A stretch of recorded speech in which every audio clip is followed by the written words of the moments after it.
This is for entertainment purposes only. The more I dug into it, I realized that the Black Knight satellite is just an object that's still orbiting our planet right now. It's on NASA's servers, but they call it space junk. The STS-88 mission did a flyby and caught a great HD image of this thing. It's about estimated 15 tons. They won't mess with it because it makes no sense to mess with you. I can sit here and I can drag out a blackboard and show you mathematically this body, Earth, does not have the gravitational mass to capture a moon that big and hold it. Welcome back to another episode of Quick Reaction TV, the coolest vibe on YouTube. Please like, subscribe, and rock the bell for new uploads. Join the Quick crew, you know what we do, call it fact or cap. I've got a wild selection today, let's dive in. Quick! If you have an iPhone, you're going to want to watch this video because this really is not good. Now, please share this video with anybody who has an iPhone, which is probably most people. So, Apple have officially issued a warning saying if you charge your phone while you're asleep, you need to basically read this statement. Now, I'm pretty sure a lot of you probably do charge your phones while you're sleeping. I do, leave mine on right next to my bed. That might have to change. And this is why. So Apple have not said you have to stop charging your phone at night, but they are saying be careful of where you are putting it due to overheating. Literally said if an iPhone is covered so it can't properly ventilate while it's charging, it could overheat and cause serious injury. That sounds good, doesn't it? Flipping brilliant. They've said this: you should avoid prolonged skin contact with the charging cable and connector when the charging cable is connected to a power source because it may cause discomfort, injury, or death. Now, they've also said sitting or sleeping on the cable or on the phone is really bad and you should never ever do that. Now, I know a lot of you probably do sleep on your phones. I know people that have their phone under their pillow. But if you do have it under your pillow, that is not good because it could blow up in the night and you can say goodbye to your noggin. They also said don't ever sleep on a wireless charger. I'm not going to sleep on a wireless charger, am I? My bed isn't a wireless charger. Oh my god. I swear some of this is just common sense. Like, I probably wouldn't charge my phone and sleep on it. But yeah, I don't know. They've issued this warning. They've said that, you know, be careful, because yeah, there's probably been some idiots out there who have probably left their phone on charge for about 4 days straight, left it under their pillow, and then it's probably blown up. But yeah, hit that follow button and I'll keep you updated. This video is what you were waiting for. The direct interview with the pilot who transported the 15 feet tall Kandahar giant to Qatar. It was a completely normal mission for us. We were not alerted for anything abnormal. It was in the middle of the day. I remember coming into a base in Afghanistan called Bagram. Back in those days, it was pretty austere. It was an old Russian air base that we were using. You know, it's basically built in a bowl in the mountains where you have to stay high right up in the last minute, and then you basically come screaming back down to land.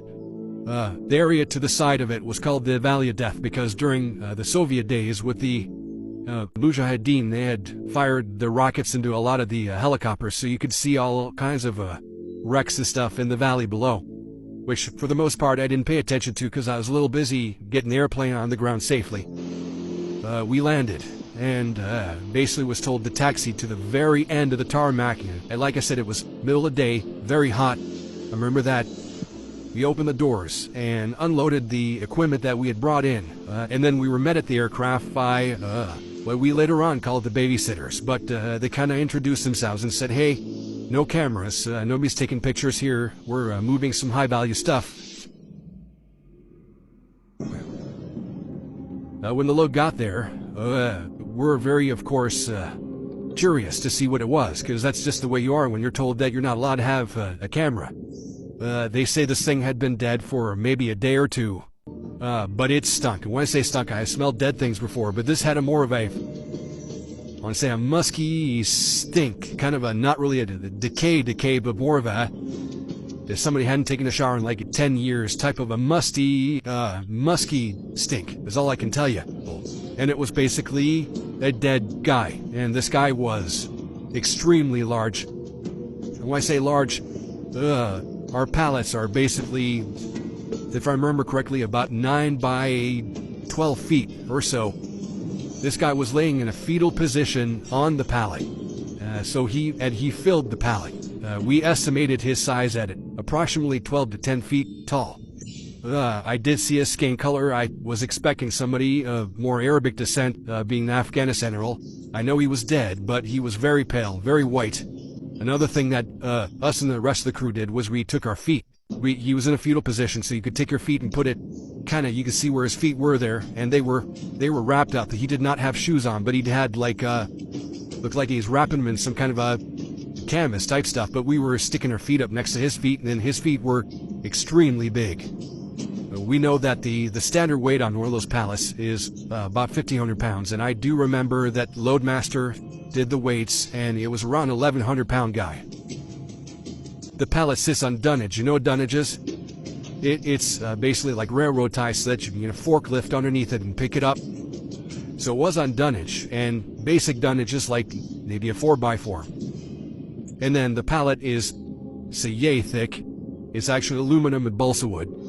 And this guy, I mean, laying down was very, very wide. I mean, and he was, like I said, he's in a fetal position. And you grow up and just, you hit it. And of course he's under a tarp and all that, I understand that. But he was a dense guy.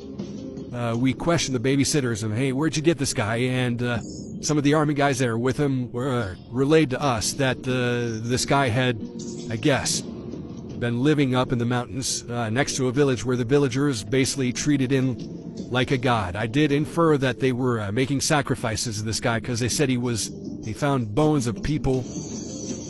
The giant supposedly, like I said, I was not there, supposedly killed the first team that they came across. He was extremely big and fast and agile for a guy that size. They sent up another team, and when the second team went in there to get him, supposedly he had already started to basically eat on the team that had been killed the first time. They then grabbed a helicopter, and the helicopter brought him down where we picked him up. After we loaded the giant, it was just a standard mission back. We took him all the way back to LED in Qatar, where he was transloaded onto another airplane. I believe it was a C-17. I was done with my mission then. I got away from it and I was done. I did ask some questions later of, where it might have gone. And as the grapevine goes, it was probably taken back in the United States. And the words I heard were right, Pat. But again, I don't know. Boy, what? What the fuck? The darker reason why the U.S. is trying to close down TikTok, and it's going to blow your mind once you figure out why. First, I want to say the governments don't own nothing in the world. The reason why they got to vote is because they got to pass bills. Just how we got to pay bills, they got to pay bills also. They know 2024 is the year of karma. Everyone's secrets is about to be exposed, so they figure if we close down TikTok, our secrets won't get out there. It's too late for that. They don't want people knowing about their private islands or the bliss that came out about the people that went to these private islands. Not only that, 2024 is going to be the year aliens, UFOs, jinns, everything's about to be exposed, and they know this shit is coming. Let's remember, it's only 15% of the population that really want to understand what's going on. The other 85% use TikTok for a bunch of BS. Some people are okay with being in prison, and other people like me want to break out of prison. But I'm pretty sure you want to break out of prison too. The people that control this matrix, they understand this matrix is falling. It's falling real fast. And the more people that have TikTok, we're going to spread the information that this shit is falling. So once it's falling, we know how to get ready. They don't want us to be ready for this, but it's going to happen no matter what. So many people speaking about shadow work, spirituality, your chakras, star seeds, UFOs, where did we come from, spiritual tribes. They don't want people hearing about this. They want us to be all negative and the world's going to end and we need someone to come and save us. No, spirituality don't work like that. We don't wait for no one to come and save us. We do the work so we can save ourselves. The longer you wait for a savior, the longer and harder your journey is going to be. Don't wait for no one to come and save you because you're going to be waiting forever. Learn how to do your shadow work. Learn how to talk to yourself. Learn how to take your shoes off and put your feet in the soil. Don't just put your feet in the soil, pour water on your feet so you can grow. We need water and soil to grow. Everything is about growth in this matrix. We are telepaths. That's why I tell people do your spiritual work. If they shut down this app, remember, we are telepaths. We can connect with the rest of the world by using our mind. Don't worry about the 3 days of darkness because once you are enlightened, your light will always shine throughout the world so we will never be in darkness. But you have to do your spiritual work. No one is going to do it for you. You only have 20 years to get get it right, because once we reach the year 2045, it's over with. Please check out Prison Chains of the Matrix. I explain everything in this ebook, what's going to happen in 2024 and what's going to happen 21 years from now. We got to get ready now. Whoa, calm down, Jamal. Don't pull out the 9. Smash the like button, subscribe if you haven't already, and come back tomorrow to join me. I call facts. Let's get back to it. Quick. Rabies is a truly horrifying virus.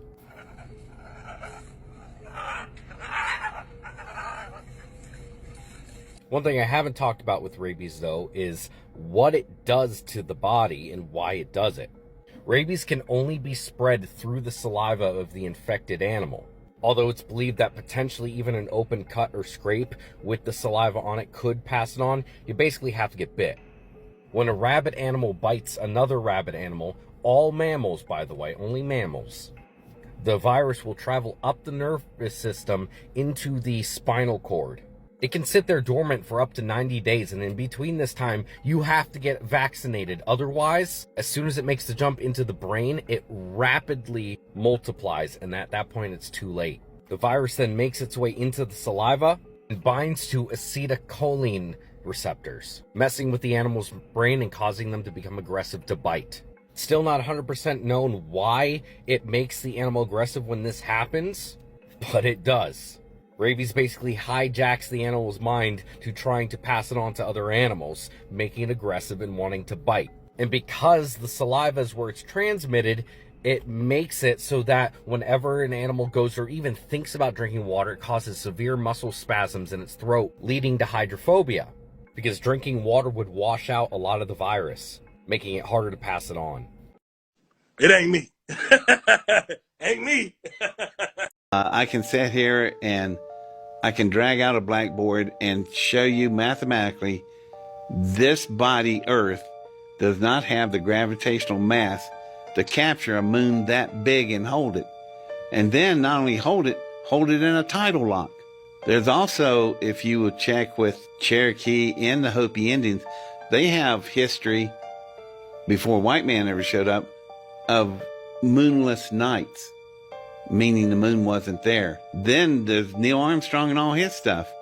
They put seismographs and plotters on the moon. That was the first thing they set out in their instruments.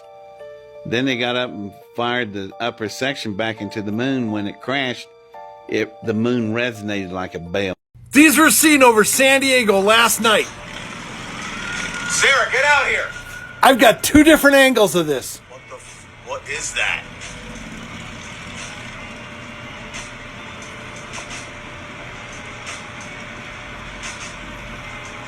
Sarah, get out here!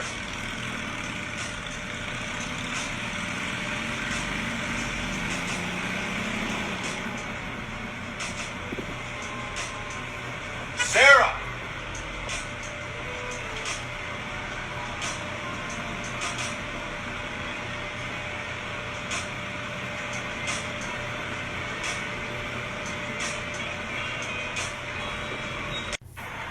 What the hell? Have you seen this, dude? Yeah. Have you ever seen anything like this before? No, the entry was weird, too. Oh my god. Whoa!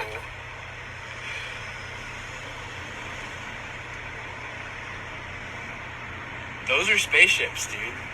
Well, no fucking shit.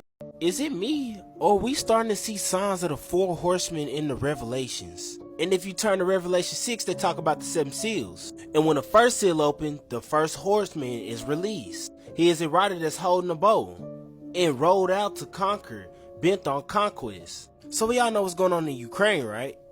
Yeah, how Russia is conquering Ukraine.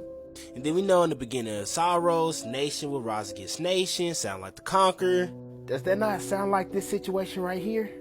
The next horse is the fiery red horse that rides out to take peace from the earth and make people kill each other. And I'm not gonna lie to y'all, I haven't quite yet seen any signs of this horse yet. And then we have the black horse that sounded like Gargamel from the Smurfs. 2 pounds of wheat for a day's wages. 6 pounds of barley for a day's wages. And do not damage the oil or the wine. And I ain't gonna lie to y'all, gang, the way inflation looking right now, this might be around the corner. Carton of eggs is almost $5. And then we got the pale horse, the rider named Death. Yeah, Hades follows close behind him, and he was given power over 1/4 of the earth to kill by sword, famine, plague, and the wild beast of the earth. Now, yesterday we just had a man that died from the Black Plague, and they trying to find out everybody he was in contact with. Also, a man in Oregon last month was hit by the same plague. You know, just something to think about. But fuck this. Breaking news, you guys. The United States infertility rate is at an all-time low. It's even surpassed France. Remember when I told you Europe was having trouble with conceiving children? They haven't had children in a few months. Well, United States surpassed them, y'all. They're even talking about in a few years, deaths are projected to surpass births. Check this out. Okay? We got a problem. And it's all something almost no one here ever talks about. We're not having children. United States fertility rates have collapsed. This number's wrong. It's our latest number for last year is not 1.64, it's 1.63. France has a higher fertility rate than the United States. Even when you adjust for their immigration population, they still have a dramatically higher fertility.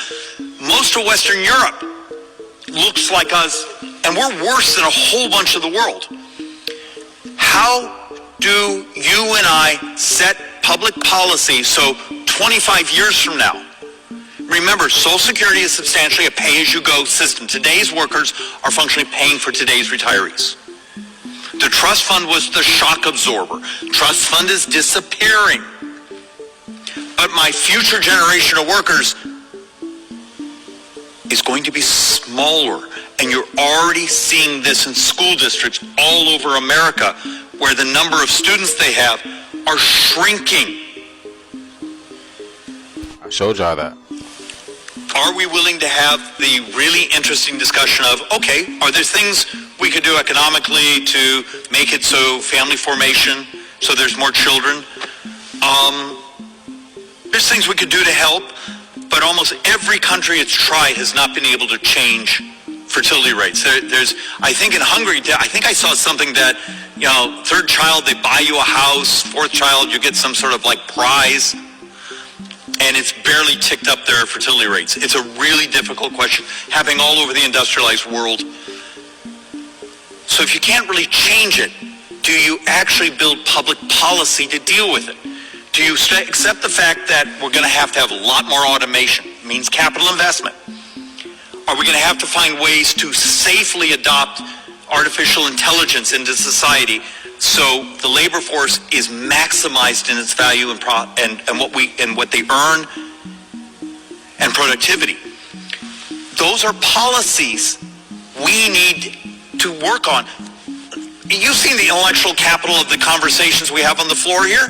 How many of them are ready to actually have the reality of, hey, we need to set policy? Is this Republican or Democrat? It's demographics. It's life. And I'm going to bounce to the next 2 boards because there's a punchline here we need to absorb. This is a little uncomfortable, but this was deaths that are projected to exceed births. And the new math in 15 years, you got to understand what a big deal this is. I came behind this microphone a couple years ago, and I got some real crap that was sent to my office. And I think at that time I was saying, hey, in 21, 22 years, we're going to have more deaths than births in this country. And then it became 18 years. And then it became 17 years. The new math now is 15 years. In 15 years, the United States will have more deaths than births. The blip you see here is the pandemic. But if you actually look at the line, you can sort of understand, and here's our crossing. Somewhere before, a little before 2040, which is 15 years, we have more deaths than births. So the United States infertility rate is at an all-time low and is beating parts of Europe. Alabama just stopped IVF and fertility treatments, and people are noticing that there are less and less children in schools, you guys. Do you guys see what's going on in this world? Could this be the reason why there's a lot of migrants coming in to the United States to make it seem like there's a lot more people than there really are? What do you think about that?